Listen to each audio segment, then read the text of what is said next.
I'm a woman. I'm black. I'm a citizen of the world. I'm a chemical engineer. I'm a chief executive and author. I'm a gratefully recovering alcoholic. I'm a spiritual being having a human experience. Every part of me is beautiful. I'm a work of art. I'm a masterpiece. All that I am, I know because of turning the power of curiosity within. Curiosity, defined as a strong desire to know or learn. Have you ever wanted something so badly, yearned for it so steadfastly, that it almost physically ached? Maybe more money, a promotion, a new job, a relationship?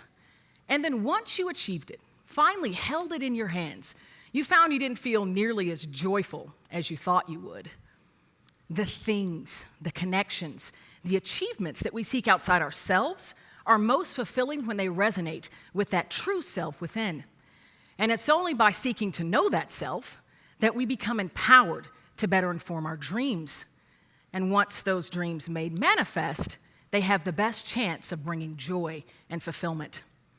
By seeking to know ourselves, we're fueling our light, that energy that animates, lighting paths that may have once been dim.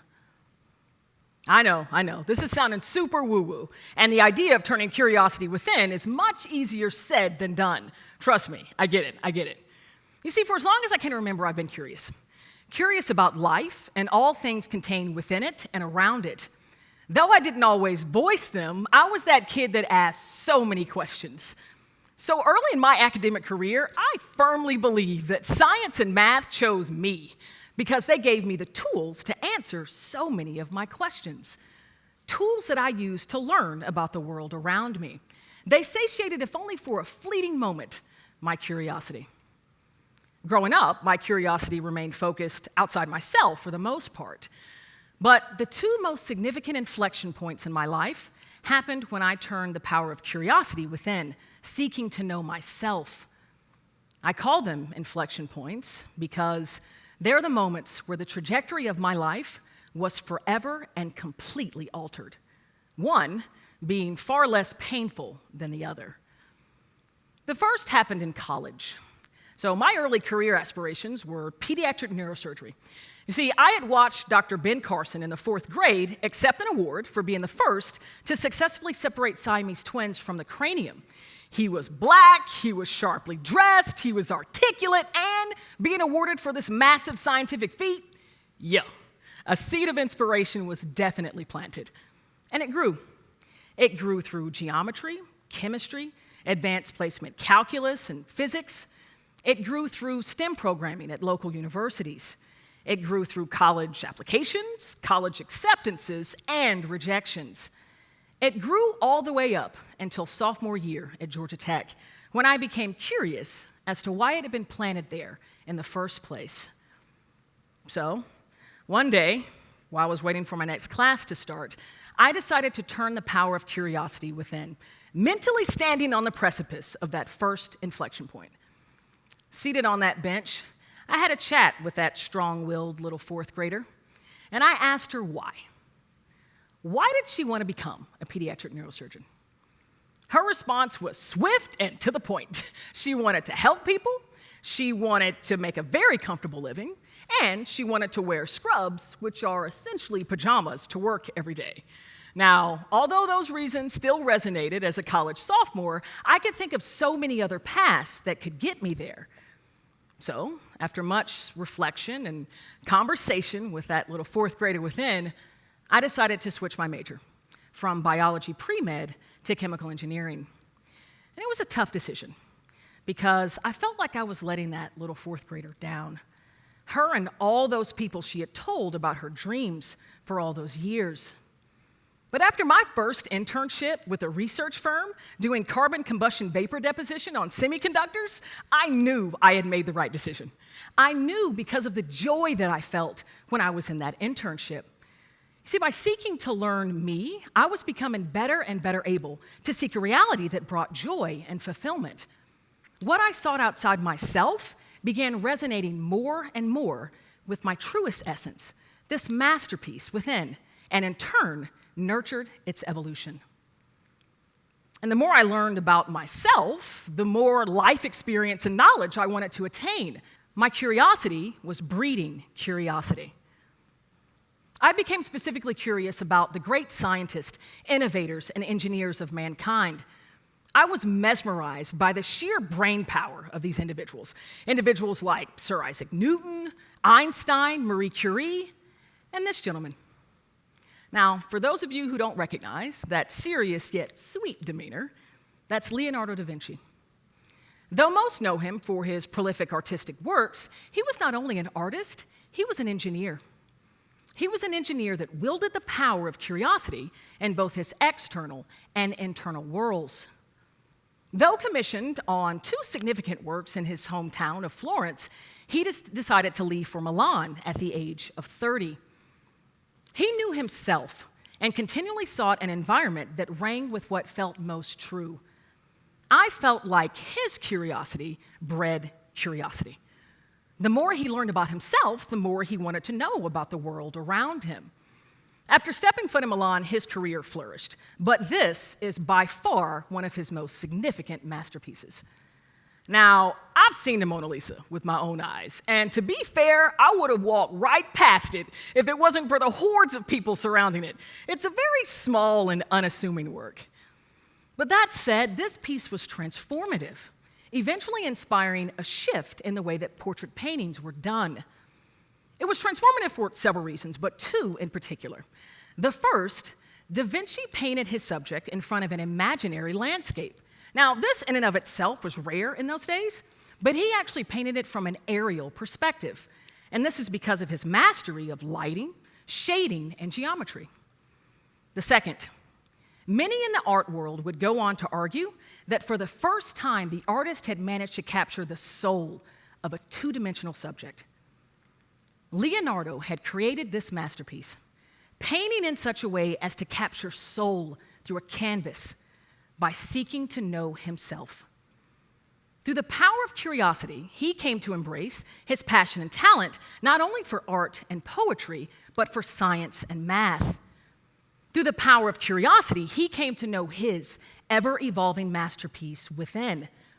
And armed with that knowledge, he was guided to create a masterpiece in the Mona Lisa. I believe we all have a masterpiece within. It's the truest, most authentic essence of us. And by seeking to know it through meditation, journaling, self-reflection, or a myriad of other introspective practices, we become purposefully guided to seek those things that will resonate with what feels most true to that essence, that ever-evolving masterpiece. I shared one inflection point in my life, and now I'll share the second. The most significant and by far most painful. Isn't it curious how we're invited to learn so much about ourselves in our darkest hours? Well, the dawn of my darkest hour, though still seated, I was far from the bench of a beautiful metropolitan collegiate campus. Rather, I was on a cold concrete slab next to a stainless steel toilet bowl with no lid. The dawn of my darkest hour occurred in a jail cell. See, shortly after pivoting my professional career pursuits in college, I started a brand new career, drinking. And boy, oh boy, was I good at that career. I'm telling you, if career drinking had titles like those in corporate, I would have made VP by my junior year, president by my senior, and CEO less than a year after graduating.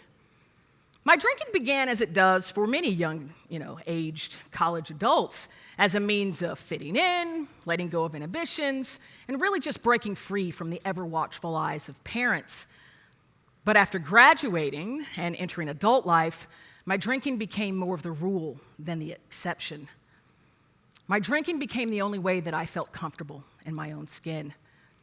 But in that comfort, I stopped seeking to know me. I stopped learning me. My curiosity didn't diminish, it just remained focused to my external world. And in doing so, I was seeking a reality that I thought painted the picture of success, right? The money, the powerful connections, the relationships, all the pretty shiny things. I sensed that there was something more, that I wasn't living a truly fulfilled life, but I consistently chose drinking and numbing out over earnest self-reflection. Astonishingly, my professional and drinking careers flourished. Well, that is until they didn't. After a long night of drinking, one like hundreds, if not thousands, like it before, I was arrested for DUI just a quarter of a mile from my house. Sitting in that jail cell, as the drunken haze dissipated, inviting in all the shame and the guilt, I decided once again to turn curiosity within, and I asked myself, why? Why had I, a successful corporate executive, just been arrested? That night in jail passed. My day in court passed. The additional court-ordered 24 hours in jail passed. But that insatiable curiosity to know me did not. After several weeks of sitting with myself in full sobriety, feeling the immense weight of time in my hands, questioning and pleading, I embraced my alcoholism. And eventually, my thirst for booze diminished, and with it, my thirst to know me was enhanced. I haven't had a drink since that fateful night over 6 years ago. With every passing day, I'm becoming more and more in tune with this essence, this true essence that is me, this masterpiece. It's complex, it's messy, it struggles, it's faulted, yet perfect in its imperfections. I filled thousands of pages of journals steep in self-exploration. I am purposefully guided to allow this light, this energy that I feel within, to inspire itself from another. Because of continually seeking to know myself, my light burns brighter than it ever has, lighting paths to the connections, the milestones, the achievements that bring true joy bubbling to the surface. Today, I stand grateful and proud to embrace that I am a woman. I am Black. I am a citizen of the world. I am a chemical engineer. I am a chief executive and author. I am a gratefully recovering alcoholic. I am a spiritual being having a human experience. So, what about you? How are you wielding the power of curiosity? Are you seeking to know you? If not, allow my words to be your invitation. And if and when you choose to accept, trust that every part of you is a vision of a portrait of Mona Lisa. Every part of you is beautiful, and you'll finally see you're a work of art. You're a masterpiece. You are a masterpiece. Thank you.